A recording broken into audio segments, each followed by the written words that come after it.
پہاڑی زبان میں اپڈیٹ سنیے۔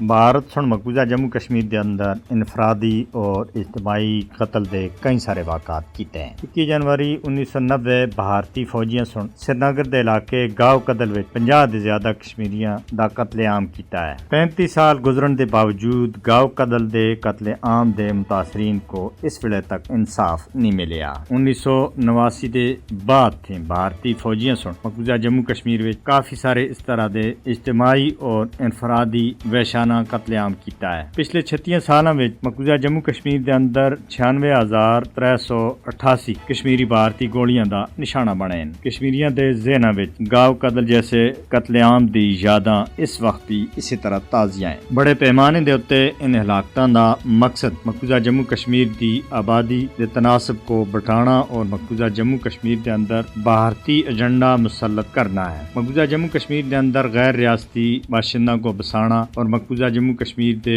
نوجواناں، بڑھاں اور خواتین کو قتل کرنا بھارت دا وطیرہ ہے۔ گاؤں قتل اور اس طرح دے دوئے قتل عام بھارتی فوجیاں دے مجرمانہ چہرے کو بے نقاب کرتے ہیں اور بھارتی درندگی کو پوری دنیا دے سامنے واضح کرتے ہیں۔ ہندوتوا تھی متاثر مودی سن مقبوضہ جموں کشمیر وچ مظالم دے اس تے پہلاں دے تمام ریکارڈ توڑ کے دیں۔ اس قتل عام تھے کشمیریوں کو انہاں دی جدوجہد آزادی تھی کسی بھی صورت وچ دور نہیں رکھیا جا سکتا۔ بھارت چاہے جو کچھ بھی کرے مقبوضہ جموں کشمیر دے لوکاں دا یہ عزم ہے کہ وہ اپنا حق حاصل کرنے وچ ضرور کامیاب ہو سن اور وہ اپنی جدوجہد کو ہر صورت وچ جاری رکھ سن۔ انسانی حقوق تے عالمی اداراں کو مقبوضہ جموں کشمیر وچ بھارتی فوجیاں دے ہاتھوں قتل عام دی تحقیقات کرانی ہو سی۔ دنیا کو مقبوضہ جموں کشمیر وچ گاؤں قتل اور اس طرح دے دوئے قتل عام دے مجرماں کو انصاف تے کٹہرے وچ کھڑا کر کے انصاف تے تقاضے پورے کرنے ہو سن۔ بھارت اس خطے کو تباہی کی طرف کہن کے چل رہا ہے۔